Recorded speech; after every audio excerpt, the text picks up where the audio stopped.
My name is Ellen Parker. I'm 68 years old, a retired school principal, a mother of one, and a widow for nearly 12 years now. I live in a modest two-bedroom home just outside of Raleigh, North Carolina. It's nothing extravagant. White siding, an old swing on the porch, and creaky wooden floors that groan under my slippers. But it's mine. Paid off, quiet, and filled with memories that smell like cinnamon, books, and lemon-scented pledge.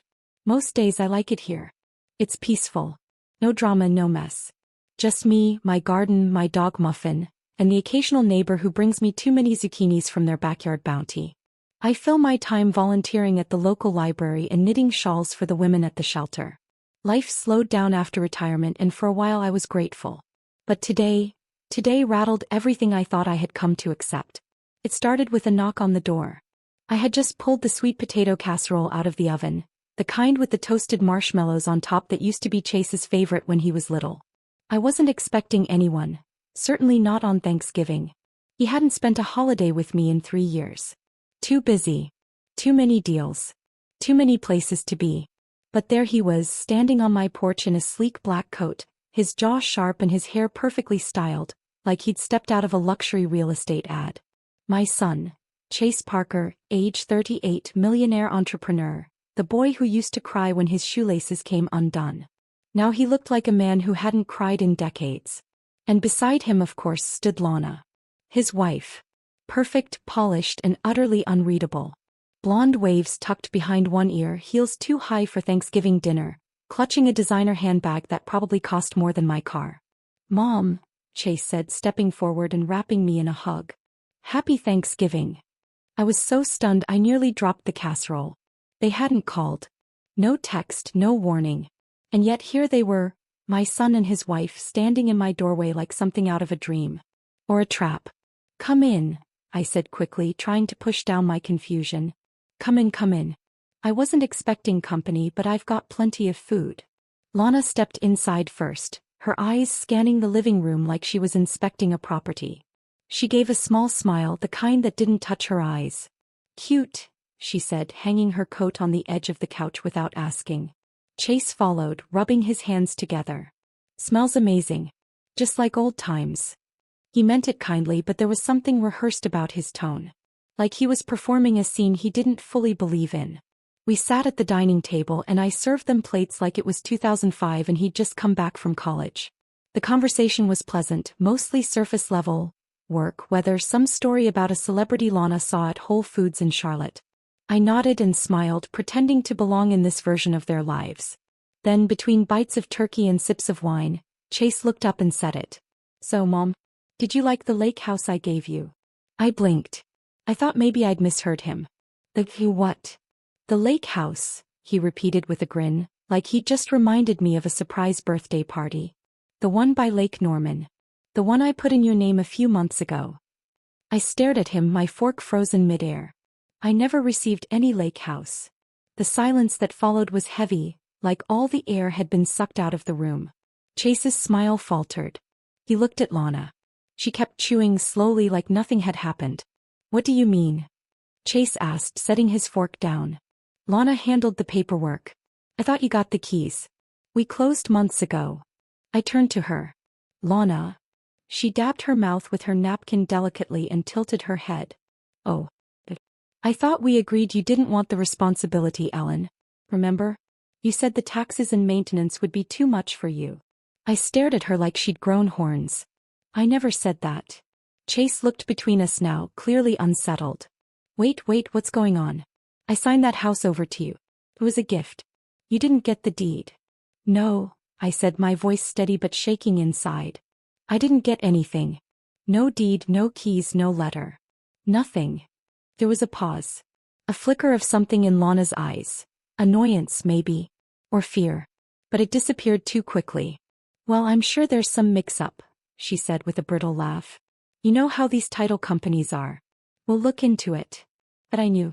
Deep down I knew. Chase excused himself to take a call. Something about a contractor and permits, and left the room.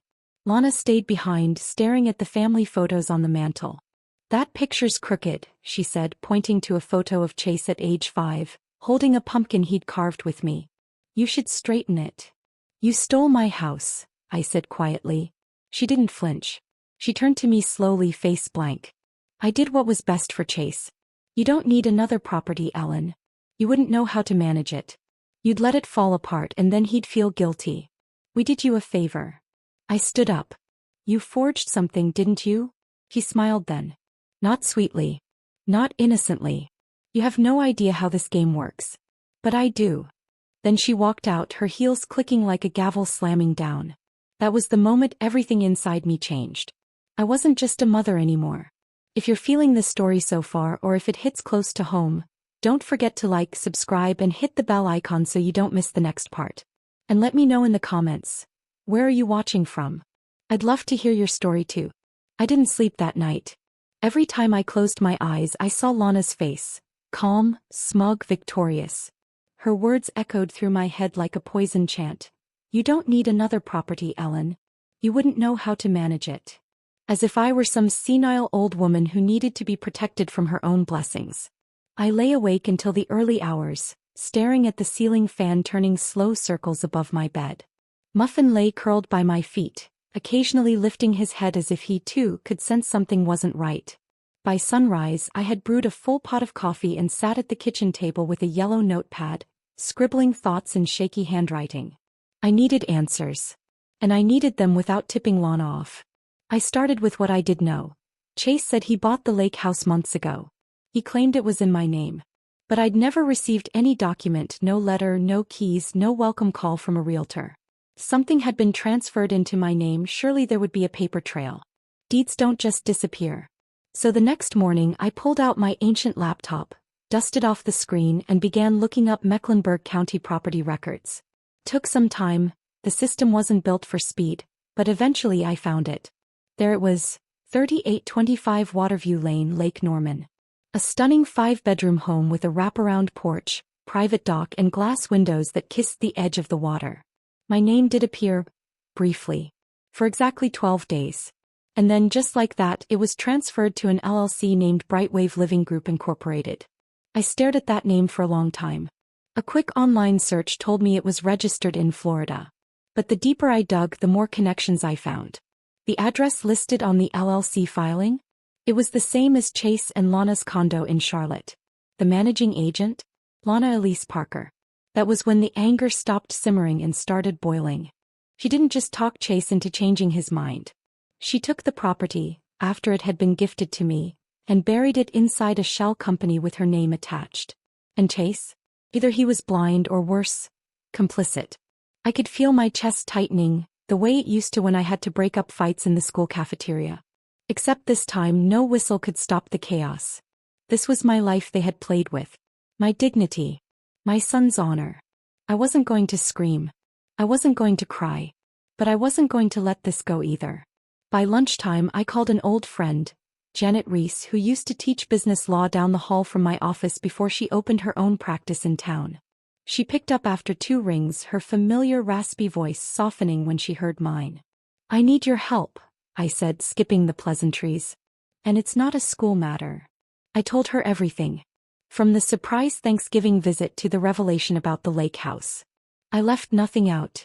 There was a pause. Then she said, come to my office. Now. Janet's law firm was a modest operation in a brick strip mall, wedged between a tax prep service and a failing vape shop. But she had a reputation for being sharp and unshakable, the kind of woman who could draft a contract with one hand and pour coffee with the other. She looked over the documents I printed and brought. Then she leaned back in her chair, staring at me. Ellen, this isn't just shady. This is fraud. If what you're saying is true, and from the look of this signature here, I believe you, your daughter-in-law committed felony-level identity theft. She used your name to gain property, then quietly moved it into her control using a business shell. That's no accident. I stared down at the printed deed. My name typed in bold. Then replaced just days later as if I never mattered. What can I do? I whispered. Well, Janet said, tapping her pen, you can do what you always taught those kids in your school. Stand up. Push back. Make noise. But you have to be smart about it. If she forged anything, you don't confront her directly. Not yet. We gather everything. We document. We build a case. And Chase. I asked, not even sure what I wanted her to say. She sighed. Whether he's a pawn or a player, you're going to have to face the possibility that he let this happen. That thought, it broke something in me. Because Chase wasn't just my son. He was my only child. My miracle baby after 3 miscarriages. The boy I raised alone after his father died of a heart attack at 49. I had poured everything I had into him. Every penny. Every prayer. Every ounce of strength I had left. And now, this? I left Janet's office with a plan and a folder full of printed evidence. I wasn't sure what my next step would be, but I knew what I wouldn't do. Sit quietly and let them pretend I was too old, too naive, too grateful to notice what had been stolen from me. That night, I opened a bottle of wine I'd been saving since Chase's college graduation. I sat on the porch swing, muffin at my feet, the crisp November air brushing against my face. I stared into the darkness, the stars flickering overhead, and I made a promise to myself. They wanted me to stay quiet. They wanted me to be a footnote in their success story. But they underestimated me. They didn't remember the woman who fought the school board for better funding. They didn't remember the woman who taught hundreds of kids to find their voice. They forgot who raised Chase Parker. And I wasn't done raising hell yet. The next few days were a blur of phone calls and paperwork. I met with a handwriting expert who confirmed the signature on the power of attorney wasn't mine. Janet filed a preliminary civil claim and began working on a quiet injunction to prevent Lana from selling or transferring the lake house again. And then, on a hunch, I made a call. I remembered Chase's assistant, Mallory, a sweet young woman I met once years ago during a brief visit to his Charlotte office. I found her number on a holiday card she once sent and dialed with trembling fingers. "Hi Mallory, it's Ellen Parker. Chase's mother." She perked up immediately. "Oh. Hi Mrs. Parker. It's so nice to hear from you. How's the lake house treating you?" I closed my eyes. That was all I needed to hear. "Oh," I said softly, "I never actually got it." There was a pause. A confused stammer. "Wait, what?" "I never got the house, Mallory. Even though Chase told me he gave it to me." She was quiet again. Then she whispered, "That's weird. Because I remember helping with the title change. He was very specific, he wanted it in your name as a surprise. He said you deserved it after everything." I didn't mean to say anything I shouldn't. "I'm sorry." "No, sweetheart," I said gently. "You helped more than you know." I hung up and held the phone to my chest. So it had been real. The intention was there. And somehow between Chase's gift and my hands, Lana had intercepted it. It wasn't a miscommunication. It was a heist. 3 days later I got a text from Chase. "Hey Mom. Hope you're well. Can we come by this weekend? Lana feels bad about how Thanksgiving went. She wants to make it right." I stared at the message for a long time. Then I replied, "Sure. Come by Sunday. I'll be waiting." But this time I wouldn't be the one caught off guard. This time I would be ready, with Janet, with evidence and with truth.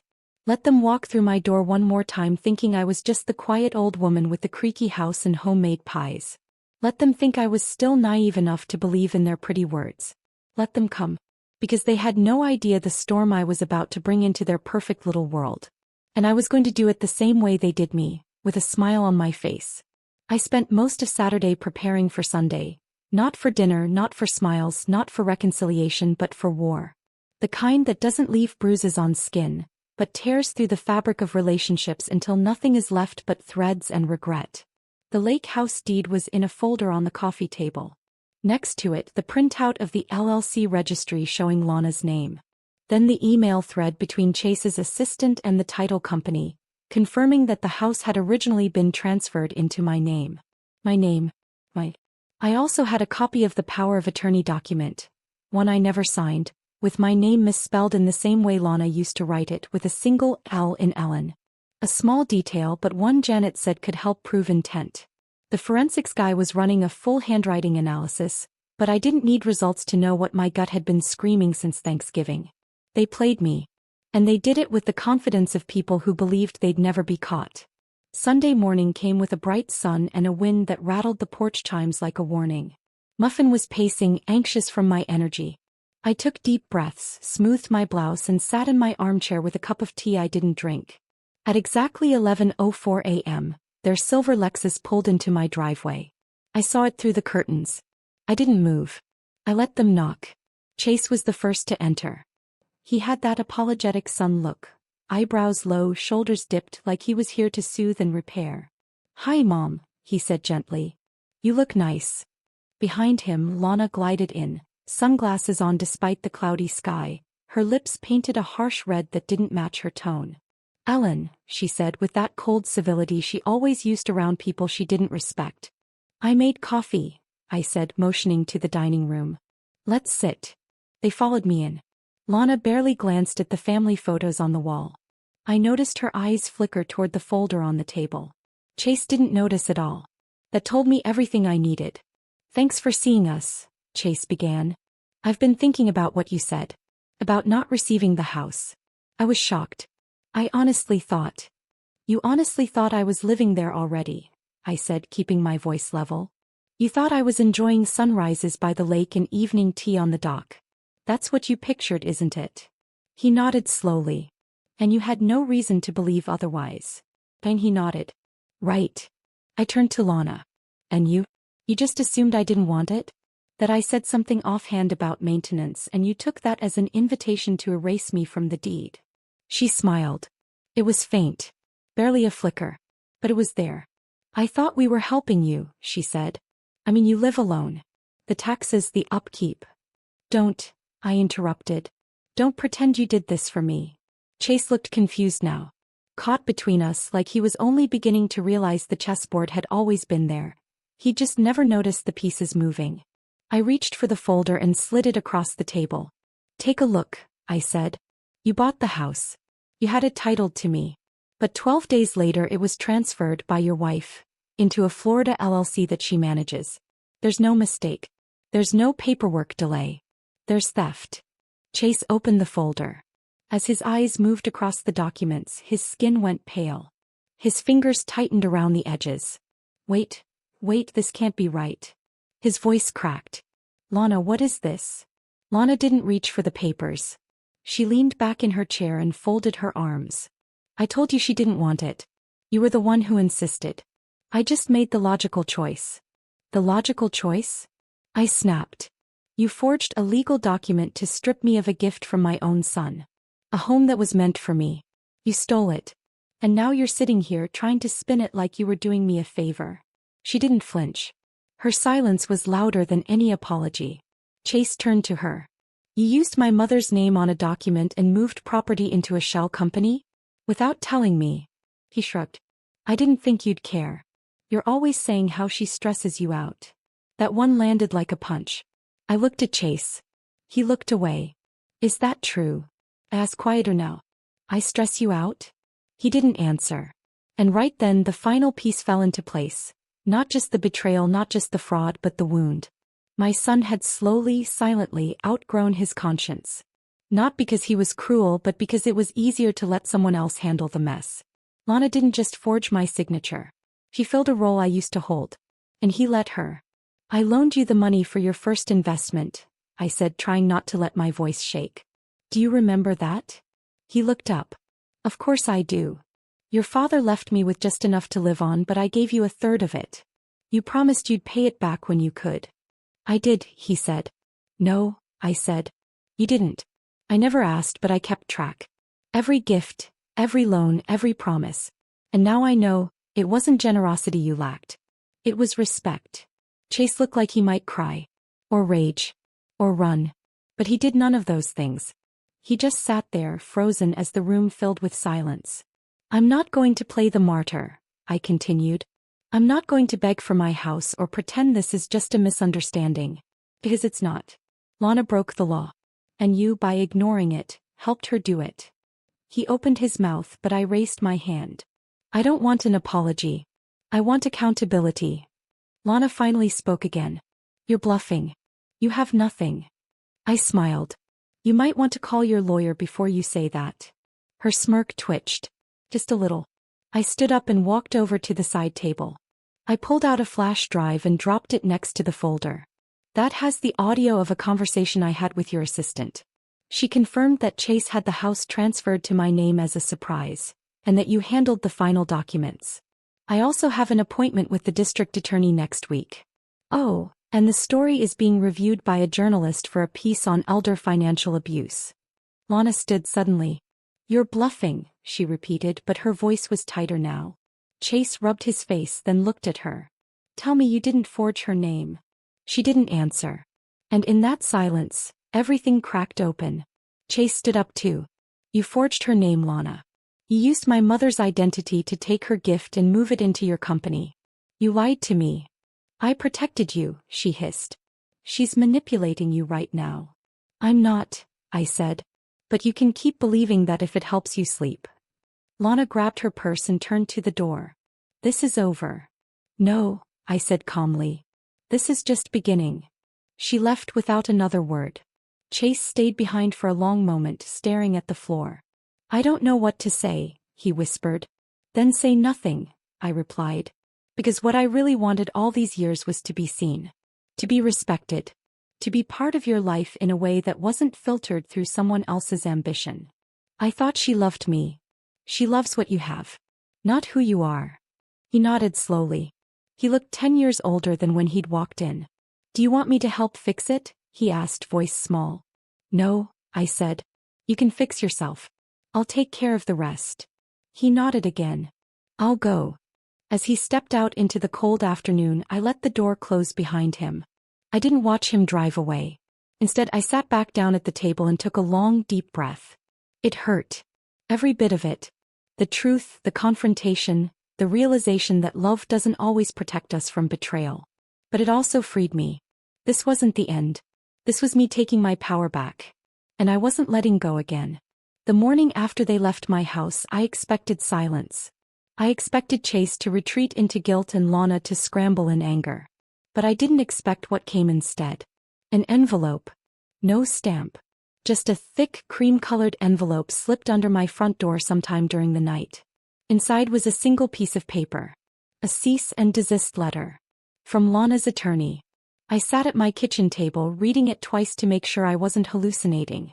It accused me of defamation, of spreading false and malicious claims against her and Brightwave Living Group Incorporated. It demanded that I cease all public and private accusations, that I refrain from any further contact, and that I formally retract any statements I had made regarding ownership of the lake house. And at the bottom, Lana's signature. Neat. I laughed out loud. Not because it was funny, nothing about it was funny, but because the arrogance was blinding.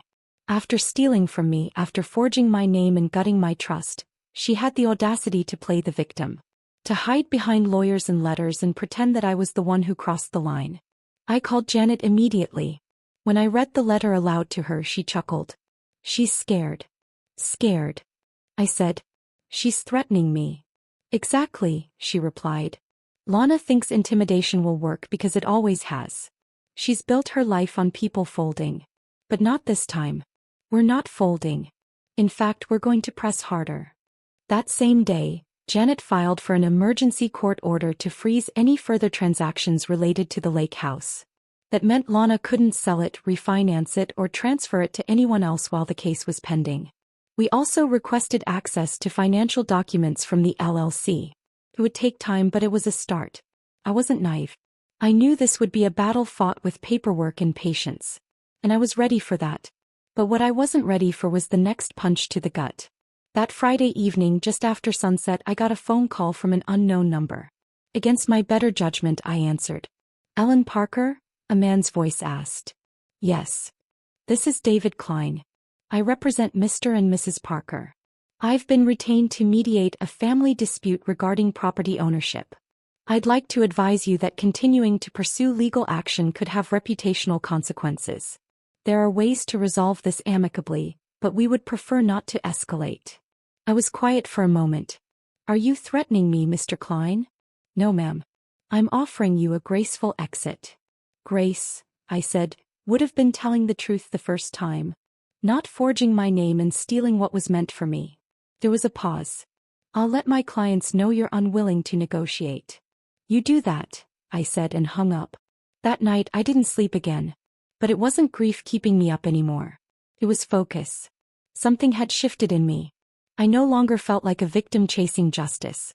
I felt like a woman who had pulled back the curtain and seen what people were really made of. And I couldn't unsee it. By Sunday the story broke. A journalist named Clara Jensen, who wrote for a Charlotte magazine, called me for an interview.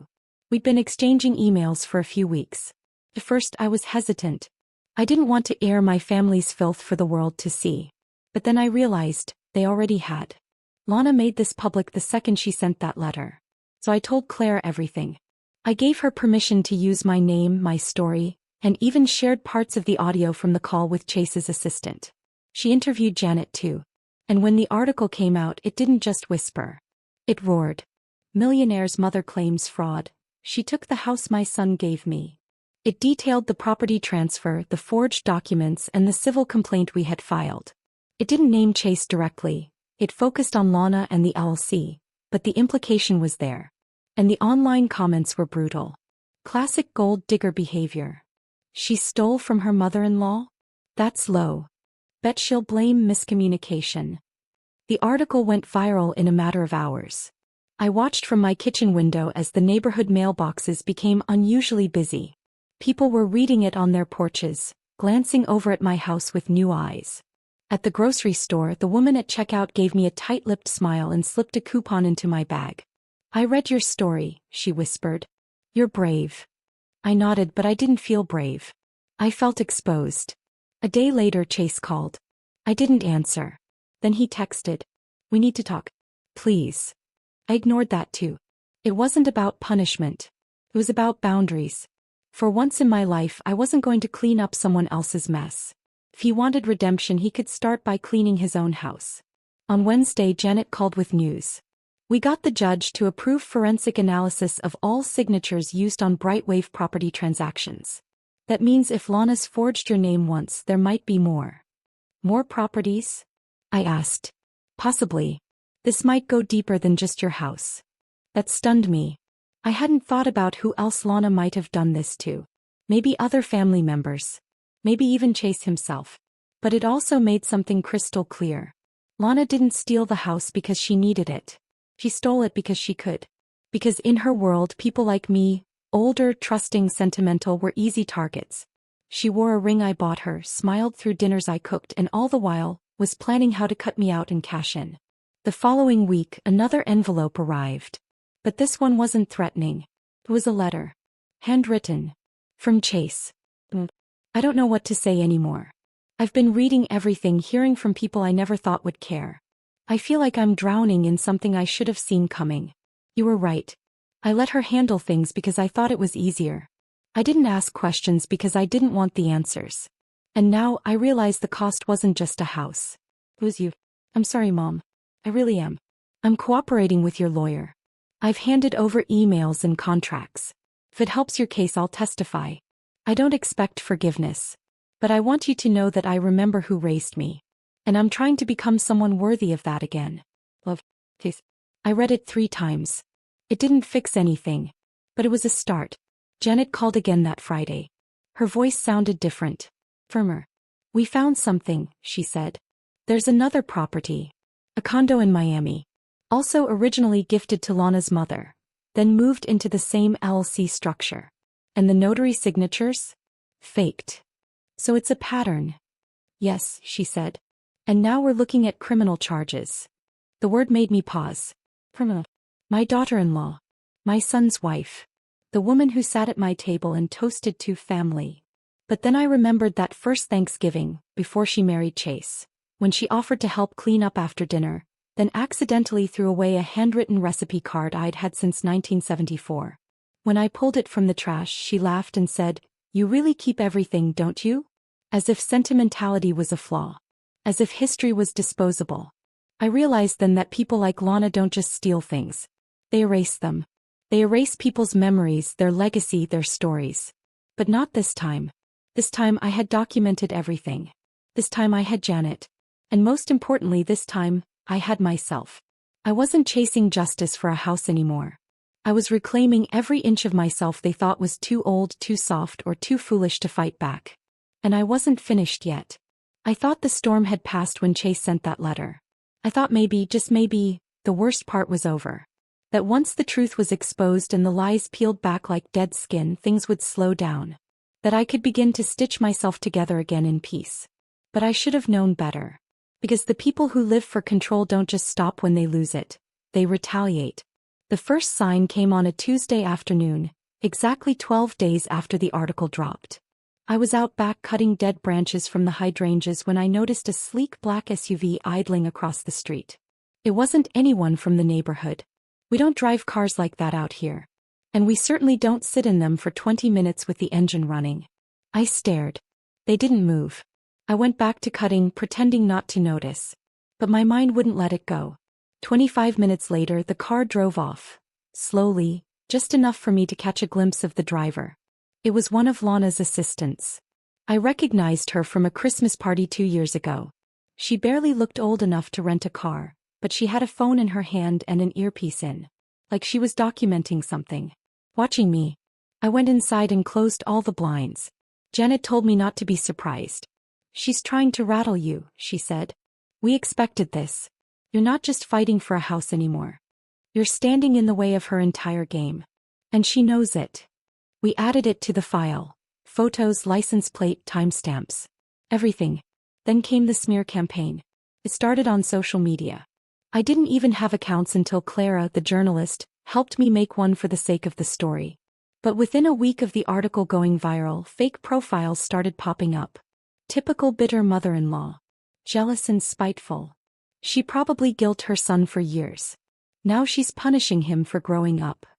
A retired teacher trying to ride her son's success. Some of the comments used my full name. Some had pictures of my house. One even posted a distorted photo of me from the article with the caption, "This is what entitlement looks like." I wasn't prepared for the cruelty. It came like a tidal wave, ugly, faceless, and relentless. I shut down the accounts. But the damage didn't stop there. Someone filed a noise complaint with the HOA, claiming I was running a commercial media operation out of my home. Another reported me to animal control, saying Muffin was aggressive and roamed the street growling at children. Both claims were dropped, of course, after short investigations. But they rattled me. They made me question whether the neighbors were looking out for me, or looking at me. The same week, I got a visit from a woman I hadn't seen in over a decade.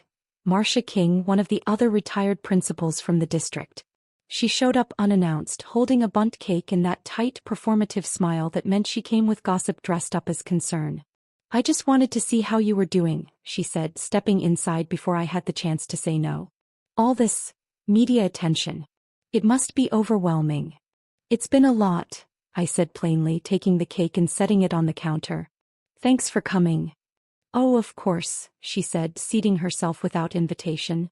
"You know, some of the girls from the district board were saying they're shocked. You always had such a solid reputation. Quiet. Respectable. No one expected all this family drama." I didn't respond. "And that poor boy," she continued, cutting herself a slice of her own cake. "Your son Chase. He must be mortified." I sat across from her, folding my hands in my lap. "He should be. His wife stole from me." Marcia's smile froze for a second. "Well, I'm sure there are two sides." "No," I said, sharper now. "There are facts. Deeds. Signatures. Fraud." She blinked, then smoothed her napkin over her knees. "Well, people talk, Ellen. You know how it is." "Yes," I said. "They always talk louder when they've got nothing real to say." She left soon after. But I could feel the weight of her judgment lingering like perfume that refused to fade. And I knew she wasn't the only one. The article may have gained me sympathy in some corners, but in others, especially the ones that worship wealth and success, it made me look like the ungrateful mother of a golden son. They didn't care about truth. They cared about appearances. And to them, Lana still looked like success personified. But Janet wasn't shaken. In fact, she'd only grown fiercer.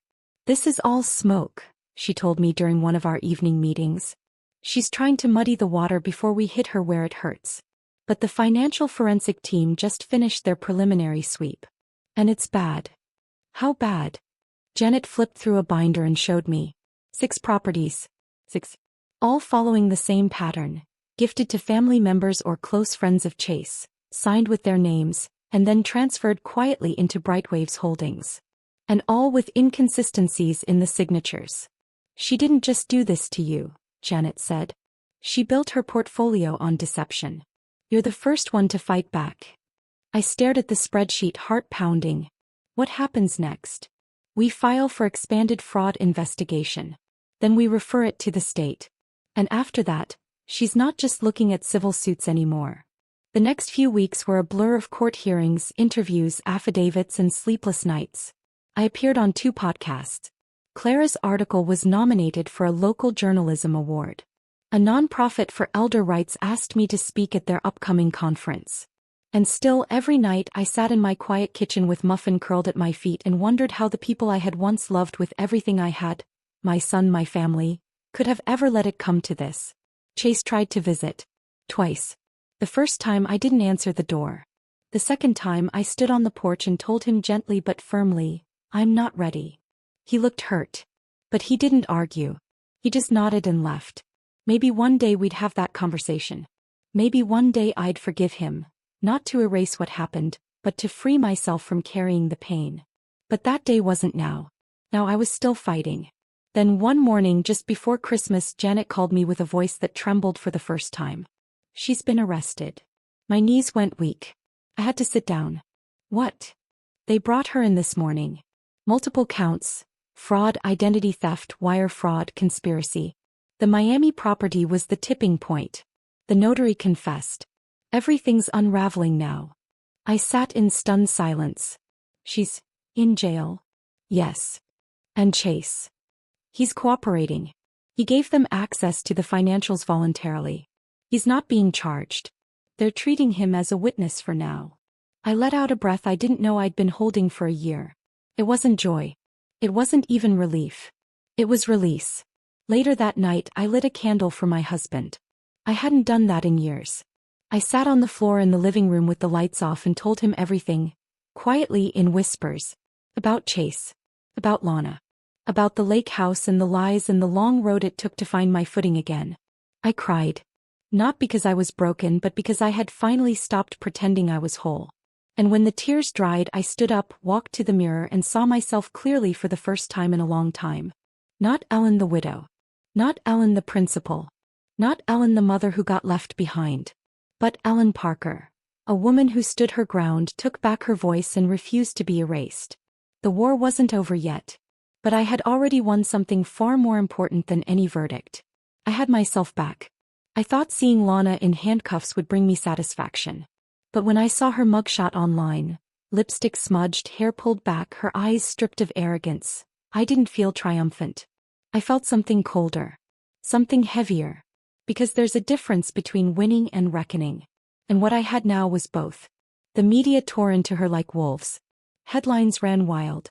Wife of prominent real estate mogul arrested in multi-state fraud case. Mother-in-law speaks out. She used my son to steal from me. Behind the facade, the woman who scammed her own family. It wasn't just gossip anymore. It was national news. Within days, the DA's office confirmed the charges. 6 counts of first-degree identity fraud, 4 counts of wire fraud, conspiracy to commit real estate fraud, and obstruction. She was facing up to 30 years. And for the first time since this nightmare began, I could breathe. But peace doesn't come clean. It crawls in through the cracks and makes you notice the damage that's already been done. My house was quiet, too quiet. Every creak of the floorboards felt like a memory trying to crawl its way back in. I couldn't sit still. Couldn't watch TV. Couldn't even garden without wondering who else had seen the headlines. Everyone in the neighborhood looked at me differently now. Some with pity.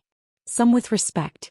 Some with fear, like they were suddenly realizing how many years they'd underestimated the quiet woman with the flower beds and homemade cobblers. I went out less. Not because I was ashamed, but because the silence in public places felt so loud. People I hadn't spoken to in years suddenly wanted to grab coffee or check in. I knew what they really wanted: details. They wanted to sip lattes while I bled stories at their tables. But I wasn't interested in being anyone's tragedy tour. One afternoon I got a call from Clara, the journalist. "You've got people reaching out from advocacy groups," she said. "Elder justice programs. Women's legal centers. Even a publisher. They think your story's powerful." Powerful? I echoed. You spoke up when most wouldn't. You stood your ground. People connect to that. I didn't answer right away. Because I wasn't sure if I felt like a symbol, or a woman still trying to rebuild her own name. That night I went to the lake. The lake house, was finally under my name again.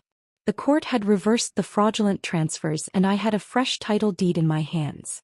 Janet had even driven me to the registrar's office herself, smiling like we were dropping off a science fair ribbon. It's officially yours now, she said. For real this time. The first time I walked through the front door I cried. Not because of the betrayal that had once taken place inside these walls, but because this was what Chase had meant to give me all along. The sunlight hit the hardwood just right, like it had been waiting for me. The view from the back porch took my breath away. The water glittered. Like it didn't know the chaos that had hovered around it for the last year. I sat on the dock that evening alone. And for a brief moment I let myself feel the ache. I missed Chase. Not the version twisted by greed and influence, but the boy I raised. The one who used to read his spelling lists aloud from the backseat. The one who cried when I dropped him off at college. The one who called me after his first big closing and said, "I couldn't have done this without you." But that boy was gone. And I wasn't sure who had replaced him. Still, when I opened my mailbox the next day I found a letter with his handwriting. I didn't rip it open like I had the first time. I stood in the driveway, fingers trembling, and stared at the envelope for a long time. Then I brought it inside, sat at the kitchen table and carefully peeled it open. I know you're not ready to see me. I understand. But I hope someday you will be. Lana pled not guilty. Her lawyer says she's going to fight every charge. I'm sure you already know that. I've been helping the investigators, but they said it's going to take months to build the full case. I don't know who I am anymore. Thought I was successful. I thought I was building something with someone I could trust. No. I feel like I'm waking up from a dream where I was never really in control. I keep thinking about all the times you told me to slow down. To double-check. To not let money make the decisions. And I didn't listen. I thought I was doing it all for our family. But the truth is, I didn't even notice our family falling apart. If I could go back, I would. If I could give you that house again, I would hand you the keys myself this time and sit with you on the dock until sunset. I'm sorry I failed you. I'm sorry I didn't protect you. Love always. This time I didn't cry. I folded the letter and placed it in the same wooden box where I kept all his childhood notes. The macaroni cards. The scribbled thank you drawings. The torn paper with "I love you, Mommy" written in blue crayon. I wasn't ready to call him. But I was ready to stop hating him. Lana's trial began 3 weeks later.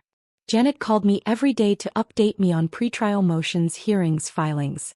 We were scheduled to testify mid-January. They were building a strong case. More victims had come forward.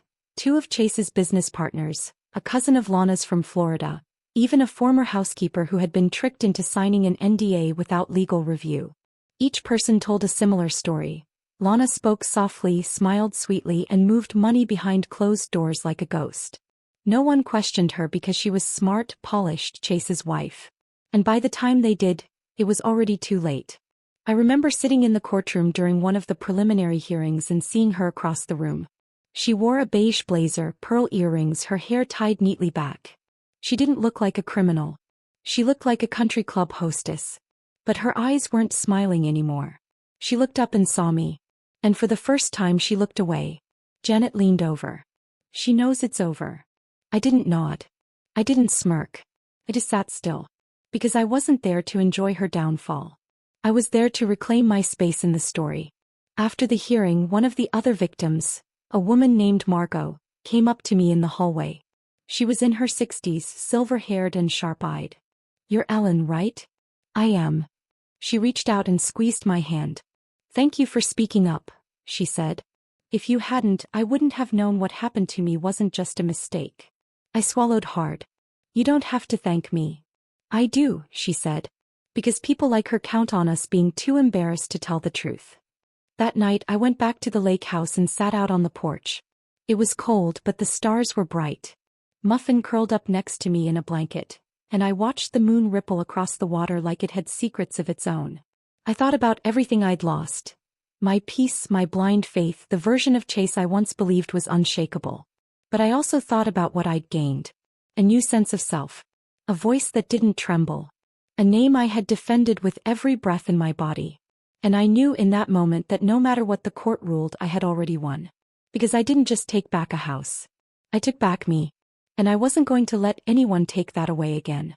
The morning I took the stand, I wore blue. Not a loud, attention-seeking blue. A soft, steel-toned one. The kind that reminded me of calm water just before a storm. Steady but capable of swallowing anything. Janet had warned me it might be harder than I thought. They'll try to twist things, she said. Make you seem confused. Or bitter. Or emotional. I am all three, I replied, but I'm also right. The courtroom was colder than I remembered. The kind of cold that makes you sit straighter like the walls are watching. Lana sat at the defense table in a navy dress, face painted into stoic elegance. Her lawyer kept whispering to her between motions, like her entire strategy depended on a perfectly placed smirk. She didn't look at me when I walked past her. Not once. I sat down, raised my right hand, swore to tell the truth, and stared out across a room full of strangers who didn't know me, but who were here to decide whether what had been done to me mattered enough to count. The prosecutor guided me gently at first. He asked how long I'd known Lana. How I'd felt about the lake house gift. What happened after the transfer. It felt strange speaking plainly about things I had once kept locked behind my teeth. I thought she was family, I said. But I wasn't a person to her. I was a barrier. They asked about the forged documents. I told them how my name had been signed on papers I'd never seen. How I found out when I tried to visit the house and couldn't get in. And what was your reaction? The prosecutor asked. My heart broke, I said honestly. Not because of the house, but because it proved I never really belonged in their world. Not to her. Maybe not even to my son. There was a pause. Then the defense attorney stood up and approached. Mrs. Parker, he began, already slipping on the mask of patronizing concern, you've said you were hurt, betrayed, blindsided. Would you agree that this case is very personal to you? Yes. And would you say your emotions may have influenced your interpretation of certain events? No, I said calmly. The facts influenced my interpretation. The emotions came later. He gave a tight smile. You testified that you didn't sign the transfer documents. Yet your signature appears on them. Could you have simply forgotten signing? My name was misspelled, I said. The same way Lana used to spell it before she married my son. The way no one else ever spelled it. He hesitated. I pressed on, my voice steady. I may be older. I may be grieving. But I haven't lost my mind. I didn't sign those papers. She forged them. He tried to steer the conversation elsewhere. Suggested that maybe I had once said something vague about not wanting the responsibility of a second home. That maybe I'd misunderstood Lana's intentions. She told investigators you declined the house, he said. I leaned forward slightly.